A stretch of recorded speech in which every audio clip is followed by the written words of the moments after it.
ప్రజలకు ఏ అవసరాలు ఉన్నా కూడా ఆ అవసరాలన్నీ తీర్చే విధంగా ఇవాళ తెలంగాణ రాష్ట్రంలో పనిచేస్తున్నారు. మొన్ననే మనం చూసినాం, దేశవ్యాప్తంగా కూడా ఎక్కడ లేదు ఇవాళ స్మార్ట్ రేషన్ కార్డు అన్ని కూడా ఇవాళ కేవలం మన తెలంగాణ రాష్ట్రంలోనే ఇవాళ ఇవ్వడానికి మన ప్రభుత్వం మొన్నటి నుంచే ప్రారంభించింది. త్వరలోనే అందరికీ కూడా రేషన్ కార్డు అన్ని కూడా మీ అందరికీ కూడా రాబోతున్నాయి. అదేవిధంగా ఎవరికి కూడా ఆలోచన రాలేదు ఇన్ని సంవత్సరాల నుంచి కూడా మన నాయకుడు రాహుల్ గాంధీ గారు ఇక్కడ ఆర్బేస్ వర్కర్స్ అంటే గిగ్ వర్కర్స్ ఇవాళ మనకందరికీ తెలుసు, జొమాటో, స్విగ్గీ, అదేవిధంగా టాక్సీ డ్రైవర్స్ వీళ్ళందరికీ కూడా వీళ్ళకు మనం అధికారంలో వీళ్ళకు కూడా మనం భద్రత కల్పించాలని చెప్పి కూడా మొత్తం దేశంలో కూడా ఎక్కడ లేని విధంగా ఇలా తెలంగాణలో గిగ్ వర్కర్స్ కు ఒక లెజిస్లేషన్ యాక్ట్ తీసుకొచ్చి వాళ్ళకు కూడా భద్రత కల్పించిన ఘనత మన ముఖ్యమంత్రి గారిది.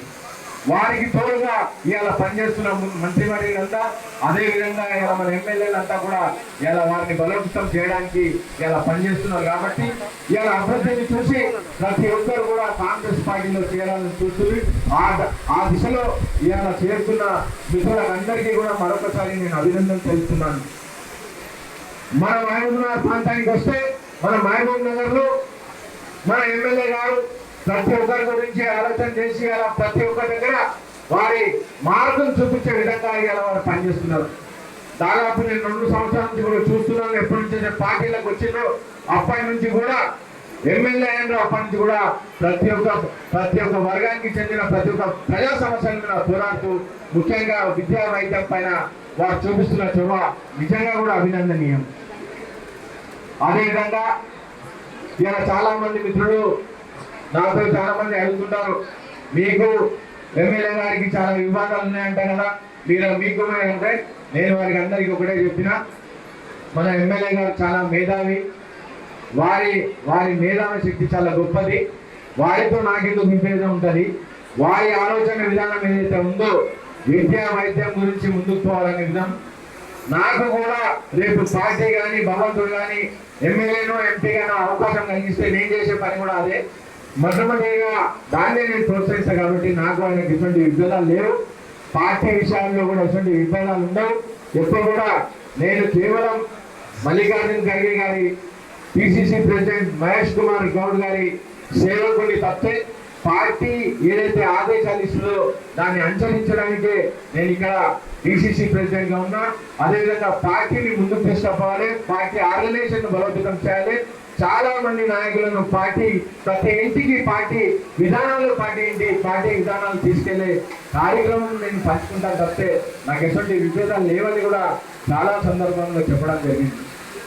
ఇంకొక గొప్ప విషయం మీకు అందరికీ చెప్తున్నా, ఇక్కడ వేదిక పైన ఉన్న మా కాంగ్రెస్ నాయకులు ఎవరైతే వేదిక పైన ఉన్నారో వాళ్ళందరంటే కూడా నాకు చాలా గౌరవం. వారికి ఎప్పుడు కూడా నేను చిన్న చూపు చూడలేదు. ఎప్పుడు కూడా వారిని నేను చాలా గొప్పగా గౌరవిస్తా. వాళ్ళందరినీ కూడా మా ఎమ్మెల్యే గారిని కూడా వారి ఎప్పుడు కూడా వారి ఆలోచన విధానాన్ని కూడా నేను ఎప్పుడు కూడా చాలా మంది మిత్రులతో చెప్పుకుంటాను. మా ఎమ్మెల్యే గారి ఆలోచన విధానం వాస్తవంగా కూడా ఏదైనా కొత్త ఆలోచన రావాలన్నా, ఒక కొత్త డెవలప్మెంట్ రావాలన్నా, ఒక విధానాన్ని నడిపేయాలన్నా వారి ఆలోచనలు ఉంటాయి. నాకు వారికి మధ్యలో కొంతమంది బ్రోకర్లు ఇలా మాకు డిఫరెన్సెస్ తెస్తున్నారు. కాబట్టి వారితో నేను ఎప్పుడు కూడా విభేదం ఎప్పుడు కూడా లేదు. ఎప్పుడు కూడా పార్టీని ముందుకు తీసుకోవడానికి నేను ఇలా అందరినీ గౌరవించుకుంటూ మీ అందరికీ నేను ఇలా ఒకటే చెప్పదలుచుకున్నా, నాకు పార్టీ ముఖ్యము.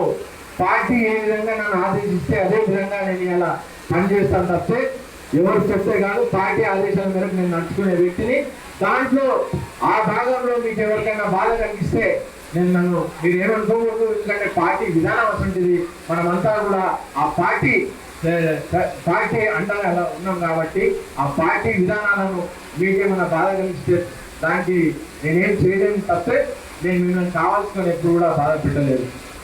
పార్టీ విధానాన్ని అనుసరిస్తూ పార్టీకి నడుచుకునే వ్యక్తులకు తప్పకుండా రేపు చాలా పెద్దపీట చేయబోతున్నాం. మీ అందరితోటి సమయం లేదు. ఇవాళ మీ అందరితో ఒకటే విజ్ఞప్తి చేయాలి. ఇక్కడ చాలా మంది అక్క చెల్లెలు వచ్చిండ్రు. ఇక్కడ మన రేవంత్ రెడ్డి గారు ఇప్పుడు కూడా అక్క చెల్లెలంతా కూడా ఇంతకుముందే ప్రతిసారి మనం చూస్తున్నాం, మీకు సారే పెట్టే విధానంగా మీకు అంతా కూడా చీరలు పెట్టి పంపించడం కానీ, ఇలా మీకోసం ఫ్రీ బస్ చేయడం కానీ, మహిళలందరినీ కూడా కోటీశ్వరులు చేయాలనే ఆలోచనతో ఇలా ముందుకు పోతున్నారు. కాబట్టి మీరందరూ కూడా ఇలా పార్టీ ఆఫీస్ లో జాయిన్ అయిన తర్వాత ప్రతాప్ గౌడ్ గారు ఇక్కడ ఇంత గొప్పగా మీటింగ్ పెట్టినందుకు వారిని కూడా మరొకసారి అభినందిస్తున్నాను. ఎప్పుడు కూడా ఎవరైనా కూడా పార్టీలో ఉంటారు, పార్టీ ఉంటేనే మనమంతా ఉంటాం, పార్టీ లేకపోతే మనమంతా ఉంటాం. కాబట్టి ప్రతి ఒక్కరిని పార్టీ విధానాలకు అందరూ కూడా మనం అందరం పనిచేయాలని చెప్పి మీ అందరికీ కోరుతూ, మీ అందరూ కూడా పార్టీలో పనిచేస్తే తప్పకుండా మీకు కూడా మంచి స్థానం కలిగిస్తాం. మనందరి బాధ్యత రేపు మనమంతా కూడా సురక్షితంగా ఉండాలంటే మనమంతా మళ్ళా మనకందరం కూడా మన గౌరవం, సమాజంలో గౌరవం దక్కాలంటే రాబోయే దినాల్లో మనమందరం కూడా కాంగ్రెస్ పార్టీని ఎన్నుకోవాలి. ఇలా కాంగ్రెస్ పార్టీని మన ఎమ్మెల్యేని కాంగ్రెస్ పార్టీ ఎమ్మెల్యేని చేసుకోవాలి. కాంగ్రెస్ పార్టీ ప్రభుత్వాన్ని తీసుకురావాలి. 2 సంవత్సరాలు మన దగ్గర ఉన్నాయి. 2 సంవత్సరాల్లో ప్రతి ఒక్క కార్యకర్త ఒక సైనికులా పనిచేసి మరొకసారి కాంగ్రెస్ పార్టీని అధికారం తీసుకొచ్చే విధంగా మనమందరం కూడా పనిచేద్దామని చెప్పి మీ అందరితో కోరుతూ, నాకు ఈ అవకాశం కలిగించిన పెద్ద మిత్రుడు ప్రతాప్ గౌడ్ గారికి మరొకసారి ధన్యవాదాలు చెప్తూ ముగిస్తున్నాను. జై కాంగ్రెస్, జై శ్రీరామ్.